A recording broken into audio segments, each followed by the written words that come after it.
A night out, too much alcohol, and one sentence that shattered everything. It started like so many Friday nights before: laughter, clinking glasses, the promise of letting go after a brutal work week. Zara had been promoted that morning, finally senior creative director after 3 years of late nights and swallowed pride. I wanted to celebrate her properly, not just with office cake, but with the kind of night she deserved. We chose the Lantern Room because she loved its rooftop view over Karachi's glittering chaos. Dress code smart, mood electric. She wore the black silk slip dress I bought her in Dubai last year. The one that still made my pulse jump every time she moved. I wore the navy blazer she always said made me look dangerous in the best way. First round champagne. Second tequila. By the third we were dancing near the bar. Her arms around my neck, my hands on her waist, city lights blurring into watercolor behind her. She smelled like jasmine and victory. I felt untouchable. Around midnight the group grew. Friends of friends, loud, expensive, the kind that orders magnums just to watch the sparkler arrive. Among them Rayhan. Tall, easy smile. Knows exactly how charming he can be without effort. He bought the next round. Then the next. I didn't notice how much Zara was drinking until she swayed against me, giggling at nothing. I should have cut her off. I didn't. I was too busy basking in her glow. Too busy being the husband who lets her have fun. At some point we ended up in the private booth upstairs. Rayhan there, a few others. Shots arrived. Someone suggested truth or dare, stupid, juvenile, perfect for the state we were in. Bottle pointed at me. Truth, I said, feeling invincible. Rayhan leaned forward, eyes bright. What's the worst thing you've ever done to someone you love? Table went quiet.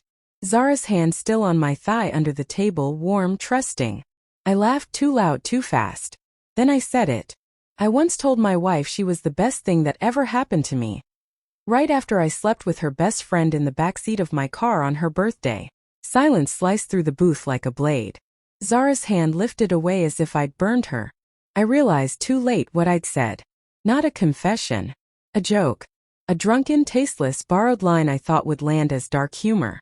Because I thought we were all past caring. Because liquor had killed every filter I possessed. But the words lived now. Zara looked at me the way someone looks at a stranger who's just pulled a knife. No anger yet, just confusion, then horror dawning. She stood slowly. Table still silent. Even Rayhan's smirk had vanished. I'm going home, she said, voice flat as slate. I tried to follow. She put one palm out. Don't. She left without her purse. I chased her down 3 flights of stairs with it. Apologies slurring into each other. She never turned around. Drive home. 23 minutes of hell. She stared out the passenger window the entire way. Inside, she went straight to the guest room and locked the door. Next morning she was gone before I woke. Suitcase packed. Note on the kitchen island. I believed every word you ever said to me. That's the part that hurts the most. She moved to her sister's in defense. Changed her number. Blocked me everywhere.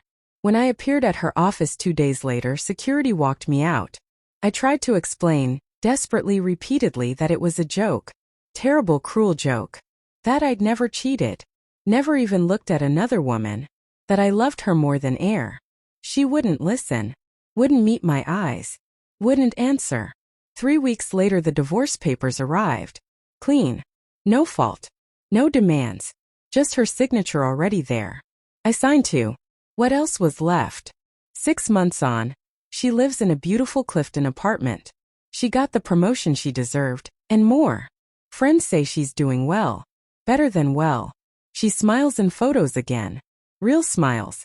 I still live in the house we chose together. I sleep on what used to be our side of the bed because the other feels like a grave.